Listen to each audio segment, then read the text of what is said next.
Okay, let's go on. Alexandria Ocasio-Cortez. Do you know what? I know you're not allowed to joke about these things. I'd take her out to dinner. I'd sniff her knees I'd hard. her if she let me. Yeah, Just saying. I mean, I'm not going to. I'm a happily married man, and I don't think she'd want me to. But there's times when you look at her and think, other times, get the impression of one that it's not a long-term thing. I'd pretend I was a socialist for Isn't her. she knocking around with that guy that looks like he used to do America's Funniest Home Videos? Is it Cory Booker? That's who I thought that was. And it's not because they all look the same. It's because him and that other bloke look very similar in my memory. It's not like I get him confused with Bill Cosby and O.J. Simpson, who has got a Twitter account now again, by the way. Yes. O.J. can't keep a good man down. AOC's been in the news again this week. The darling of the left and the punchbag of the right. She's caused a bit of a... Oh. Squeaky. That's what it's going to sound like when I get my licence. She posted a tweet containing a video of a visit to a US border camp, one of the detention camps, that she made over a year ago. But it's the description that's caused a bit of a problem. I've got it here. It says, I can't do a voice. High pitch. You can't do it. Should I do it as Alex? No. We'll just read it out. It says, this video was from 1 year ago, this week, before my primary and the Fox News cycle. I flew to the concentration camp where the Trump admin was keeping children they stole from their parents. Back then I was voicing my conscience. I still am. And it ended with the hashtag abolish ICE. Now, all the information and disinformation about the camps and the separation of children from the parents, it's not something new, and it's something probably another show all of its own. It's way from perfect, but there are loads of things people aren't taking into consideration. And the trafficking and people bringing kids just to see if they can go through. It's a filthy foobar situation down there. Okay, it just is. But the drama of this one turns out that it was her use of the phrase concentration camp. Now, you see, everyone jumps all over Donald Trump, don't they, when he fucks up regularly. They jump on him, they fly on him. It doesn't seem to be the case with AOC. You see, people have leapt at the chance, obviously, to question the use of the term, because people want a piece of left, just like left want a piece of the right. But people have also leapt up to defend her, to justify what she said there. I mean, they've been twisting around like fish on a hook to try and justify this. One here, it was a tweet that I saw in defence of her. I wish I'd screenshotted it, but it stuck.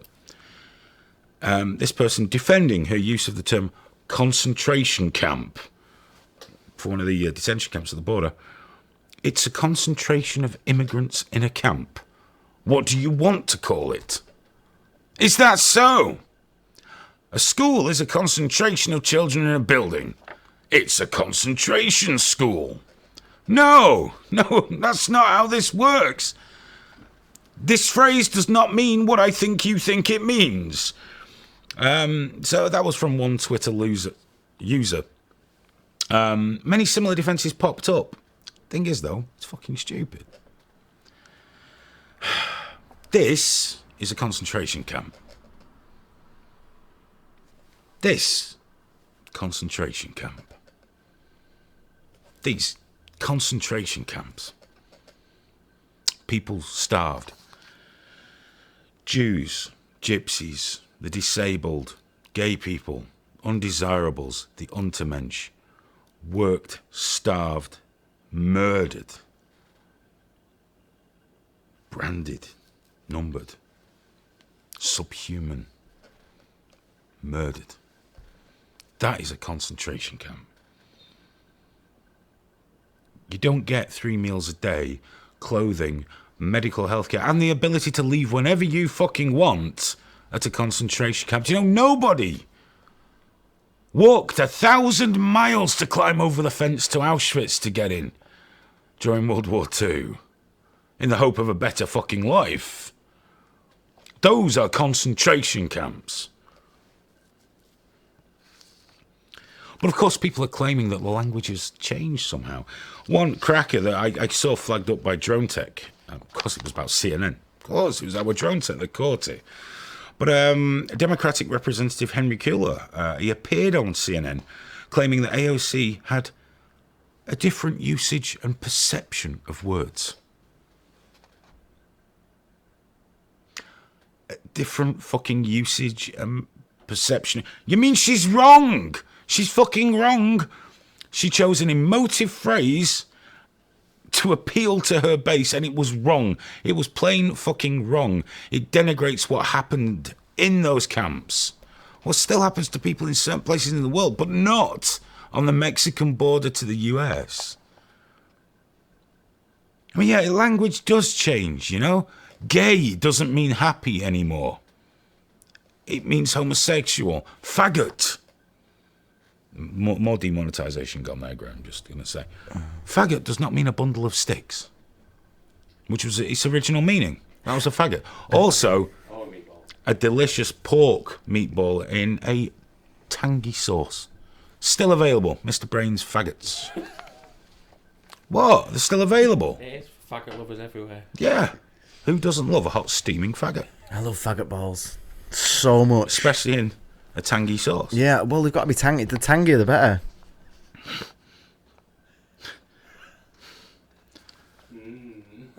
The meaning of concentration camp, however, has not fucking changed.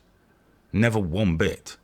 Well, anti-Semite. We know what Semite is. It's a Semitic person. Could mean anyone from the Middle East. But we know that anti-Semite means someone that's anti-Jewish. That's the accepted way. Yes, things change, but concentration camp hasn't. AOC, they're not there to concentrate. You went to a concentration camp to fucking die. In a systemized fashion. It was a machine for the slaughter of human beings. That's not, in your wildest dreams, what the detention camps at the border are doing. So what should we call them then, if not concentration camps? Detention camps. Call them what they are. And yes, they're a million miles from fucking perfect. But you know what? That's a process.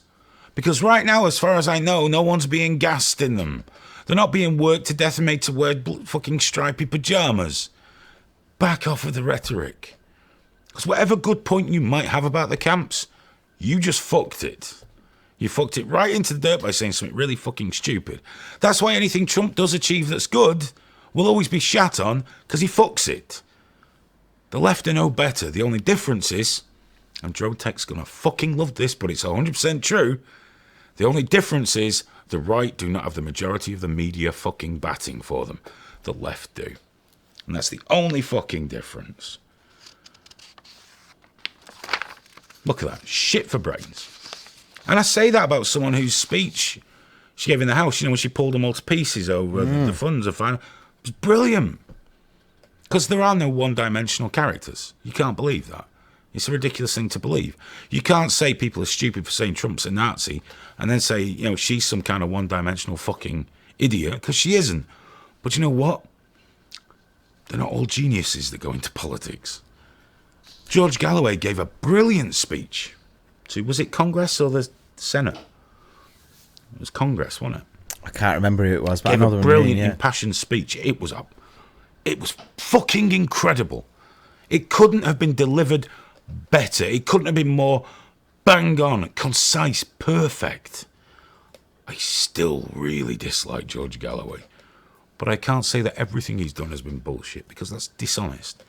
But AOC is so fucking wide of the market. Never mind that other bullshit she came out of would have just killed us all in the name of keeping the planet cleaner. And all this shit about, you know, socialism. What's that one I heard on Twitter, Graham? Champagne socialist. Yep. She wants a pay rise, you know. 176 grand a year she's on. Is she not on enough? She wants Is she struggling? Are her in America's Funniest Home Videos struggling? She wants a bigger piece of the pie, Hayden, because she's a good socialist. Get a fucking job. It's nice. placement. It's nice as well. That she's the thing about the border conditions as well is that she's one of the people that's been blocking funds to improve the situation. Well, of course, because how can she milk all this if things improve at the border? I know, that's the thing. It's in her interest to keep things bad down there. Even most of the other Democrats want to fix it. But she spends the days blocking it and then goes home and does a little Instagram by the cooker videos going, this is terrible. It's bullshit. It's absolute bullshit. Can you believe what America's doing? Can you believe it? Yeah, you're America now. You're the government, love. But you know, the funny thing is, now that we've done this, the way everyone's so fucked now. Do you remember when I went on Drone Tech's show? And they were like, who's this fucking leftist idiot talking this bullshit about net neutrality? Because they believe the ridiculous notion that net neutrality is some kind of socialist bullshit. Anyone watching this clip will be like, who's this fucking Republican dick? Yeah. But the truth is, if you're going to be fair and balanced, if you're going to, I mean, it's the way I see the world. It's not that I'm inherently more fair than anyone else. It's just the way we all see the world different. And I see it like this. I just see bullshit where I see it. Yeah. You've got to call out everybody that you find. Now, the problem is everyone wants you to do it constantly. I hate disclaimers. You know, like if we say something positive about Israel, we're supposed to say something negative about the other side or vice versa. If you talk about one, you've got to talk about another, because if you don't, they go, what about that? And I'm really fucking bored of that now. You know, so no more fucking disclaimers. The fact is AOC just fucked this. She's a fucking idiot for calling it a concentration camp. And not only for calling it one, because we all fuck up. Doubling down. Yeah, that's the thing. Yeah, like off the cuff, whatever, you could say that if you're appalled by it. And I'm sure she's been looking more than most at the conditions. So, yeah, maybe you would have that reaction. But, yeah, to double down on it. She's had a year to think about it. You know, to be fair. But it's the doubling down and the going on about, you know, all these Republicans squealing that I use the term concentration camp when the experts agree with me. What fucking experts? Have they dug up one survivor that agreed because they're a Democrat? No. You know, the fact is they're not concentration camps. They're just not. No, of course they're not. The British invented the concentration camp anyway. And it's in fact, it was Winston Churchill, was it not? Phenomenally disrespectful to anyone that's lived in those conditions to then say that that's what it is. And you know what? She doesn't think it at all. She's actually a scumbag in my opinion. I watched a video recently. She'd be there. She'd be down there right now sorting out. She wouldn't be sat in a fucking kitchen. If she actually believed it for real. Sorry, go on. No, it's all right. One thing that caught my attention recently, you know, everyone calls Israel an apartheid state. It's the same sort of argument. Nelson Mandela agreed once. I could be one of these whatabouters and say, yeah, but isn't he the guy that used to get people to put burning tyres around other people's necks? But let's not go there. His wife enjoyed that too, but let's not take that into consideration. They brought a guy in who was a prominent prisoner also in the apartheid state. And he's not Jewish, obviously. He's a black South African. He's no interest in Israel. He's not a politician. Well, they interviewed him, and one of the things he said, you know, now we're seeing apartheid in other parts of the world. And he went, where? And they said, Israel. And he went, Israel? It's not an apartheid state. He said, the Arab people that live in, they get to vote, don't they? And they get to do this, and they get to do that. Well, it's not apartheid. But people, it's easier to throw a big fat label at things. Because again, like the camps, Israel's got shitloads to do to make that right. This is not a free pass for Israel, even though we did that clip the other week that YouTube demonetised, where it was just positive about Israel. Yeah, let's just say nice things about Israel and see how people react. Yeah, and it turns out it was demonetised, and that's how they react. Unsuitable. They complain fucking bitterly. YouTube until they take our 10 cents off us. Motherfuckers. But yeah, people use labels because it's easy, because it's emotive, because it gets people listening and it gets people fired up, and everyone's in a little Twitter bubble that they think's real life. And then they get out their house into the real world and go, shit, why ain't it working like it was on Twitter? I thought this was a big deal. Now no one in the real world cares. They're all doing shit like earning a living and feeding the family.